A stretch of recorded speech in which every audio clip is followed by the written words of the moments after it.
4 కోరావు కుమారుల సంబంధించింది. దీంట్లో చూసిన 2వ వచనం 3వ వచనము, నీవు నీ భుజబలము చేత అన్య జనులను వెళ్ళగొట్టి మా పితరులను నాటితివి, జనములను నిర్మూలం చేసి వారిని వ్యాపింపచేసితివి. వారు తమ ఖడ్గము చేత దేశమును స్వాధీనపరచుకొనలేదు, వారి బాహువు వారికి జయమియ్యలేదు.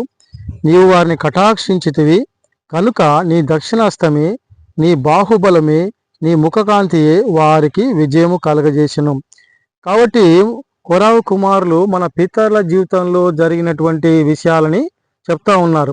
మన పితరులకు విజయం ఎట్లా వచ్చిందంటే దేవుని బాహుబలం ద్వారా, దేవుని దక్షిణ హస్తం ద్వారా, దేవుని ముఖకాంతి ద్వారా. కాబట్టి మన జీవితంలో కూడా ఏదైనా విజయం రావాలంటే దేవుని బాహుబలం చేతనే, మన బలం సరిపోదు, దేవుని ముఖకాంతి చేతనే, దేవుని దక్షిణ హస్తం చేతనే మనకు కూడా విజయం వస్తుంది. కాబట్టి మన పితరులు మరి ఈ రీతిగా విజయాన్ని పొందుతూ వచ్చినారు. అంతేగాని తమ భుజబలము చేత వారు మరి విజయాన్ని పొందలేరు.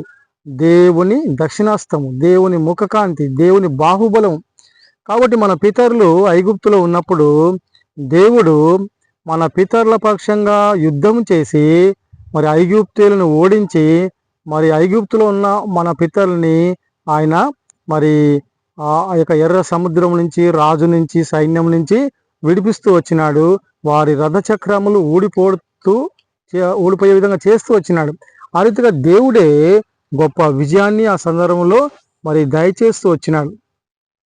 అంతేకాకుండా దావీదు జీవితంలో కూడా అనేక యుద్ధాలు చేసినప్పుడు దేవుడే దావీదుకి విజయం కలగజేస్తూ వచ్చినాడు. గొల్లియాతు విషయంలో కూడా మరి దావీదు యుద్ధము యెహోవాదే అనే యుద్ధంలోనికి దేవుని పేరు బట్టి యుద్ధం చేస్తూ వచ్చినాడు. దేవుడు దావీదుకి విజయం ఇస్తూ వచ్చినాడు. ఆ రీతిగా యెహోషాపాతు జీవితంలో కూడా మరి దేవుడే ఆసాపు విషయంలో కూడా ఆయనే యుద్ధం చేసి మరి విజయాన్ని ఇస్తూ వచ్చినాడు. తర్వాత హిజ్కియా కాలంలో కూడా ఆయన తన దూతను పంపి మరి దాదాపు 1,85,000 దాకా శత్రువుల్ని ఆయన మొత్తిన వాడుగా ఉన్నాడు. కాబట్టి దేవుడే మన పితరుల విషయంలో, మరి యెహోషువ విషయంలో, యెహోషాపాతు విషయంలో, దావీదు విషయంలో, ఐగుప్తులో ఉన్న ఇజ్రాయెల్ విషయంలో, అందరి విషయంలో దేవుడు తన దక్షిణాస్తం ద్వారా, తన బాహుబలము ద్వారా, తన ముఖకాంతి ద్వారా విజయాన్ని దయచేస్తూ వచ్చినాడు. అదే రీతిగా మన జీవితంలో కూడా ఏదైనా విజయం ఉందంటే అది కేవలము దేవుని ముఖ కాంతి, దేవుని దక్షిణ హస్తము, దేవుని మరి బాహు ద్వారా, దేవుని భుజబలము ద్వారా. కాబట్టి మనకు విజయం వచ్చిందని మనం గుర్తించుకోవాలా. కాబట్టి మన జీవితంలో అన్ని విషయాల్లో మనం పొందిన విజయము ఈ యొక్క లోకంలో ఉన్న లోకంపై, నేత్రాశపై, శరీరాశపై, జీవముండంపై, అపవాదిపై మరి రకరకాల విజయాలని మనము శరీరంపై, శరీర ఆశలపై, వీటన్నిటిపై మనం విజయం పొందుతూ వచ్చినాం. అపవాదితో కూడా, వానిపై కూడా విజయం పొందుతూ వచ్చినాం. ఇవన్నీ కేవలము దేవుని యొక్క బాహుబలము, దేవుని యొక్క ముఖకాంతి, దేవుని యొక్క దక్షిణ హస్తం చేతనే మనం విజయం పొందుతూ వచ్చినాం.